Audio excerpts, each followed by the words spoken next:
biasa, saya sehat, saya sukses, saya bahagia. Terima kasih Tuhan. Perkenalkan, nama saya Lerisma Sigalingging, NIM 855868547. Kuliah metode pengembangan perilaku kemampuan dasar anak usia dini.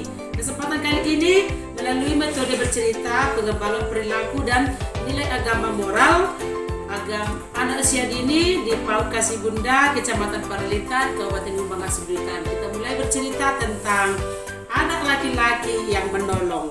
Gambar apa ini? Laki-laki kan? Ada berapa orang? Dua. Nah, di sini kita bercerita tentang laki-laki yang menolong. Pada suatu hari, seorang laki-laki dia turun dan berkeliling, sedang berjalan menuruni bukit seorang diri. Dia sendiri dia jalan menuruni bukit. Nah, ternyata sekelompok orang jahat melihatnya datang.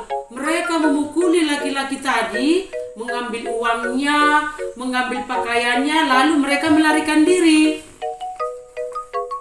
Laki-laki itu merasa apa? Merasa kesakitan. Dia tidak bisa bangun, dia butuh bantuan. Siapa yang akan menolongnya? Beberapa saat kemudian datanglah seorang laki-laki yang menuruni bukit. Dia berjalan.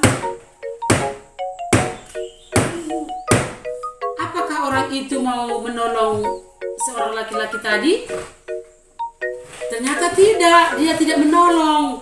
Dia hanya melihat laki-laki yang terluka itu, tapi dia tidak mau berhenti. Dia bilang, itu penjahat. Dia tidak mau menolong. Dia tidak mau dia menyentuh laki-laki yang sudah kena rampok tadi. Tiba-tiba adalah seorang raja yang pakai keledainya melihat bapak-bapak tadi sudah terjatuh. Tiba-tiba, saat dia melihat orang yang terluka itu, dia pun berhenti. Ketika bapak itu berhenti, dia ngapain? Ditolongnya apa enggak? Ditolongnya, dia menolongnya, dia mengobati semua lukanya seperti ini. Dia dirangkul orang yang terluka tadi. Nah, setelah itu dia menaikkan si laki-laki tadi, menggendong laki-laki itu seperti ini. Diangkatnya dia ke keledainya tadi. Padahal si laki-laki tadi itu yang sudah terluka, diangkatnya dia ke atas keledainya, lalu dia pergi dengan berjalan menuruni bukit lagi dengan si laki-laki tadi yang luka itu dinaikkan ke atas keledainya, dan bapak-bapak yang menolong itu mengiringi keledainya. Dia berjalan saking dia baiknya menolong yang terluka. Nah, mereka berhenti di sebuah rumah. Laki-laki yang terluka itu dibaringkan di tempat tidur. Laki-laki yang naik keledai tadi itu merawatnya sepanjang malam. Lukanya dibersihkan, diobati, dikasih minum, diangkat ke kamar mandi. Dia sepenuhnya suatu malam itu dibantunya yang laki-laki yang terluka tadi. Terus keesokan paginya, dia fotonya ini. Dia diangkat, diikat kepalanya, dia terluka kepalanya. Bapak-bapak ini yang menolong si laki-laki ini, diangkatnya bapak-bapak yang terluka ini ke atas keledainya ini. Dia berjalan, bapak-bapak ini di atas keledai karena dia terluka. Nah, setelah itu mereka berhenti di sebuah rumah. Dia di sebuah rumah. Laki-laki yang terluka itu tadi dibaringkan di tempat tidur. Dan laki-laki tadi merawatnya sepanjang malam ini. Dia tidur di dalam rumah, dirawat oleh sang raja penolong.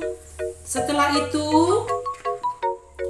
keesokan paginya dia berkata kepada pemilik rumah, si bapak-bapak yang menolong itu si raja ini bicara dia sama yang punya rumah, dikasih duit. Katanya seperti ini, aku harus pergi sekarang, ini sejumlah uang, rawatlah dia, katanya. Maksudnya dirawat yang terluka tadi kan. Lalu dia naik keledainya ini. Naiklah raja penolong tadi di atas keledainya, dan dia pun pergi dengan suara sepatu keledainya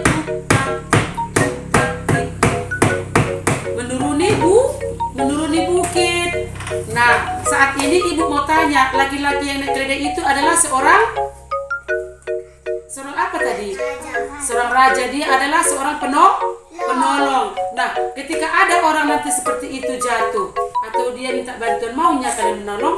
Mau. Seorang laki-laki penolong tadi baik apa enggak? Baik. Nah, kita sebagai ciptaan Tuhan harus menolong yang butuh bantuan kita. Ketika teman kita jatuh, kita harus tolong, ya kan? Oke, demikian cerita saya. Terima kasih.